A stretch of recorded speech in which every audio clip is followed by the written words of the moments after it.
ভাবুন তো, মরুভূমির বালুর নিচে হঠাৎ বুদবুদ উঠছে, আর আগুন ছোঁয়াতেই পুরো জায়গা জ্বলে উঠছে। শুনতে অবিশ্বাস্য লাগলেও এটি কোনো জাদু বা অতিপ্রাকৃত ঘটনা নয়। মরুভূমির এই প্রাণহীন বালুর নিচে লুকিয়ে আছে কোটি কোটি বছর ধরে জমে থাকা প্রাকৃতিক গ্যাসের বিশাল ভাণ্ডার। পৃথিবীর গভীরে থাকা এই গ্যাস ভূতাত্ত্বিক পরিবর্তনের কারণে ধীরে ধীরে উপরের স্তরে উঠে আসে। কোথাও এটি বালুর ফাঁক দিয়ে বের হয়, আবার কোথাও পানির নিচে জমে বুদবুদ তৈরি করে। আর যখন এই গ্যাস বাতাসের সংস্পর্শে এসে আগুনের কাছাকাছি পৌঁছে যায়, তখন মুহূর্তের মধ্যেই জ্বলে ওঠে উজ্জ্বল কমলা রঙের শিখা।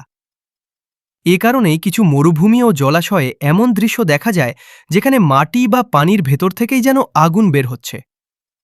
সবচেয়ে মজার বিষয় হল, এই একই প্রাকৃতিক গ্যাসই আমরা প্রতিদিন রান্না, বিদ্যুৎ উৎপাদন এবং বিভিন্ন শিল্প কারখানায় ব্যবহার করি। অর্থাৎ মরুভূমির নিচে দেখা এই অদ্ভুত বুদবুদ আসলে পৃথিবীর গভীরে লুকিয়ে থাকা বিশাল শক্তির এক ঝলক মাত্র।